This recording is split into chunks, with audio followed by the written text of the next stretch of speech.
Hello everyone and welcome to today's video. Now today I'm going to be talking about the Overwatch League Week 18 matches. This is still for the Summer Showdown, actually the last week for the Summer Showdown before the playoffs. So let's now have a look at these results, and here they are. So obviously first up we got the Guangzhou Charge versus the Chung Hunters. It was a 3-0 victory for the Guangzhou Charge.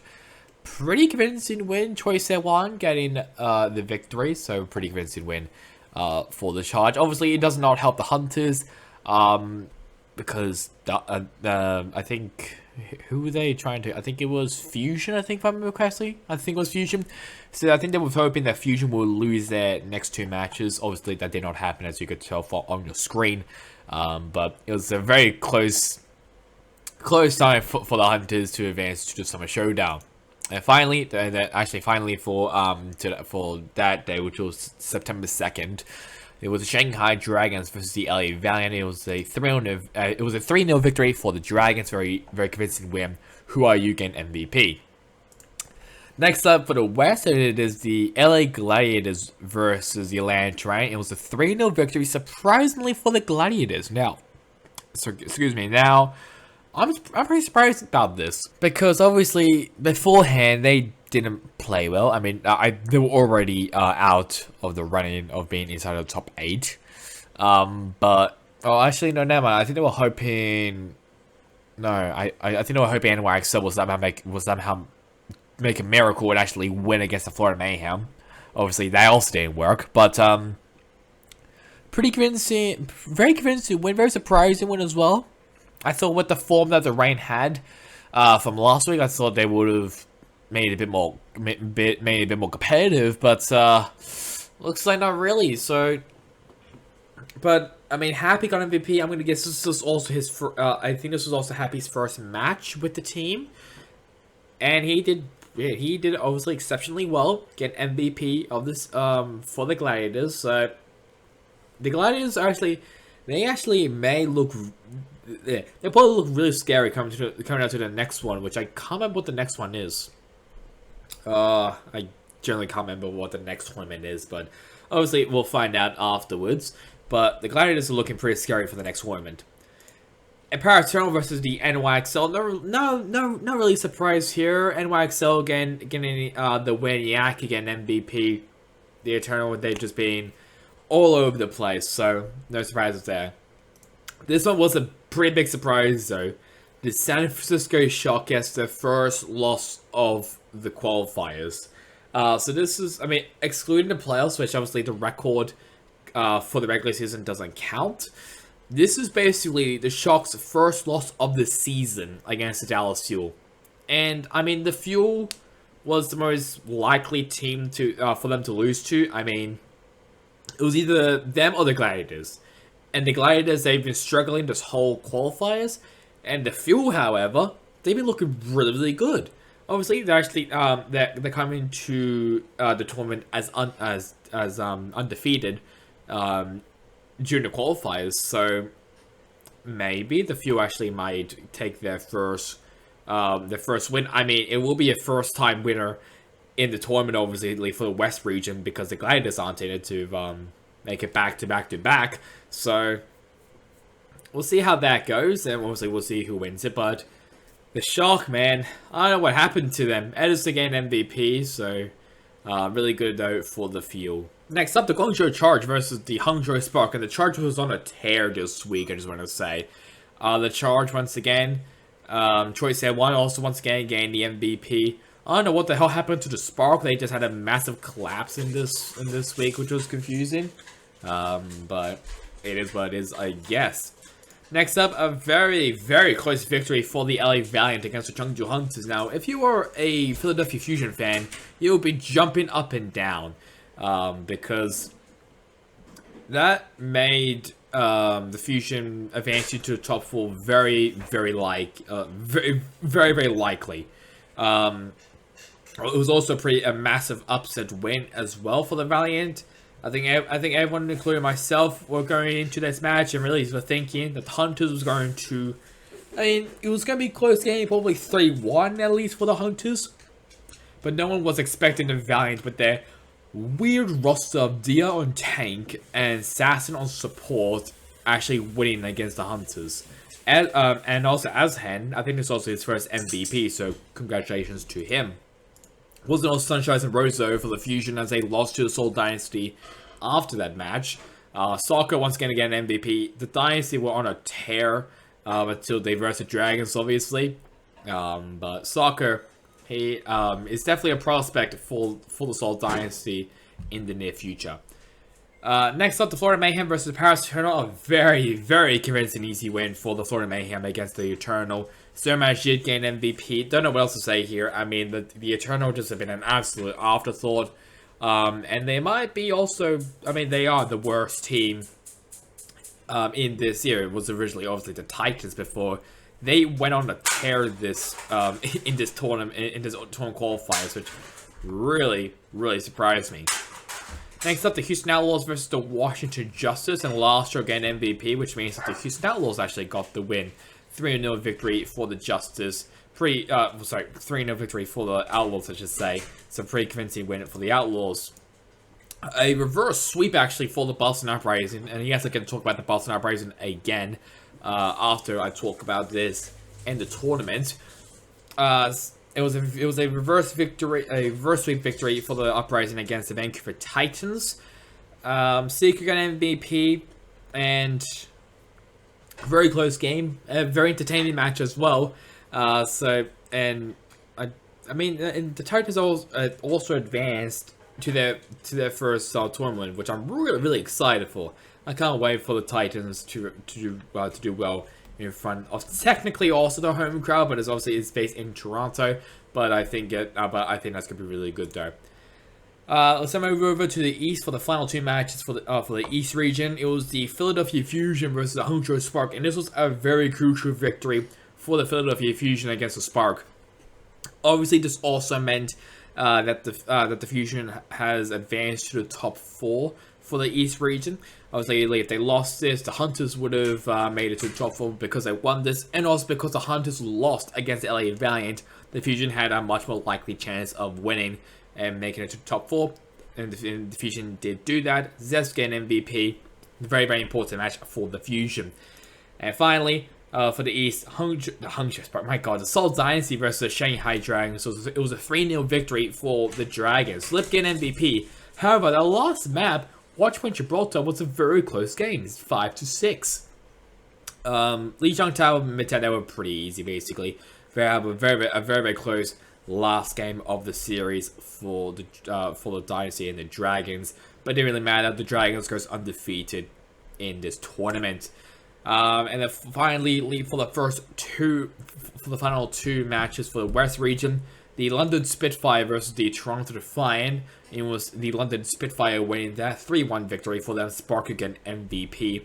Not a really good look for the hometown heroes.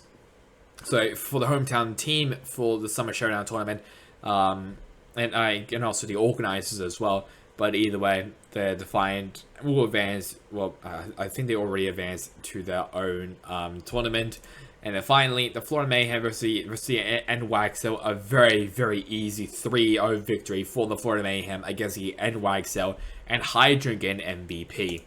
So let's now have a look at the tournament. And these obviously, just a reminder, the top 8 teams. We got the Dallas Fuel, the San Francisco Shock, the Houston Outlaws, the Toronto Defiant, the London Spitfire, the Vancouver Titans, the Washington Justice, and the Florida Mayhem.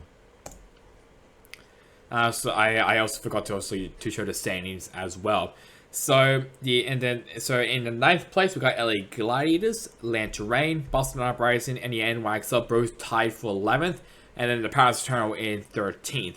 And then for the top 4 for the East region, it'll be the Shanghai Dragons, the Seoul Dynasty, the Guangzhou Charge, and the Philadelphia Fusion after that crucial victory against the Hangzhou Spark. The Chengdu Hunters in 5th, LA Valiant in 6th, and the Hangzhou Spark in 7th place. And obviously those are the teams for the West region. Here are also the players as well.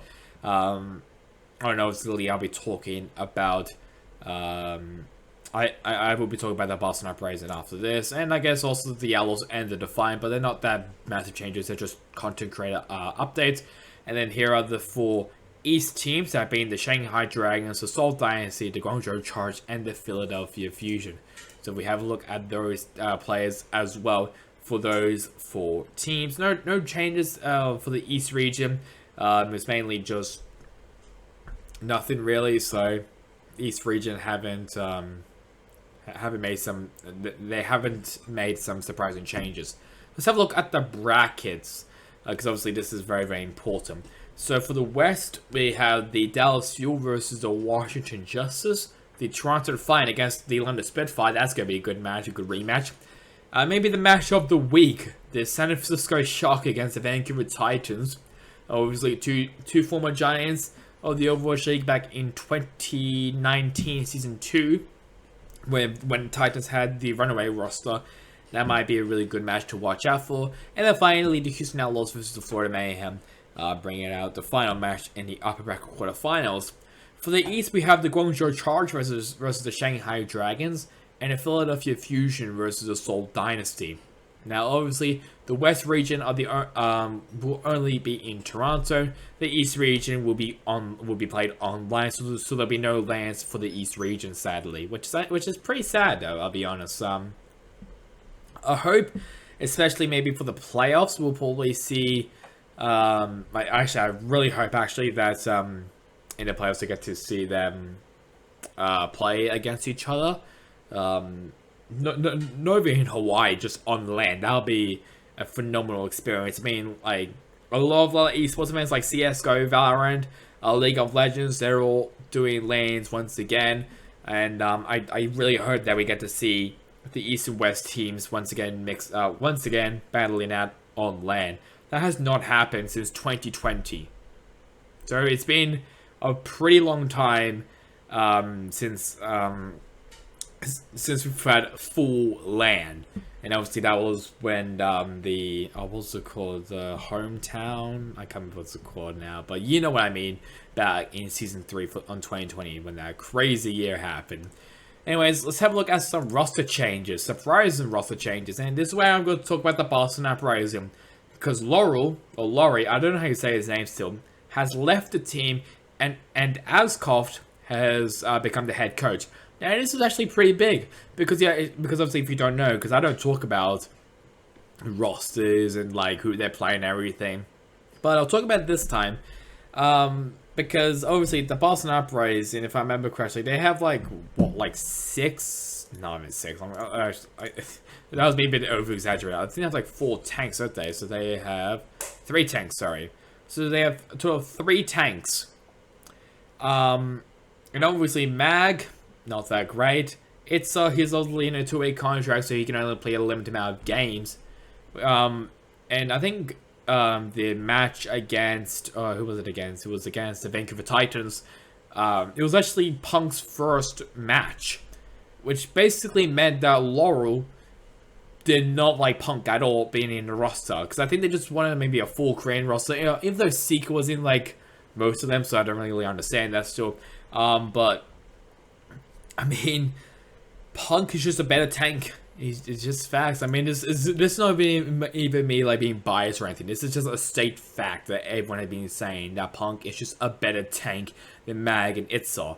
So, what are you doing, Laurel? My God, mate. Next one is the Florida Mayhem. Kariv, he has left as the Florida Mayhem assistant coach. And we've got 2 content creators as well who have joined a team. The first one is Joystick, who has joined the Houston Outlaws.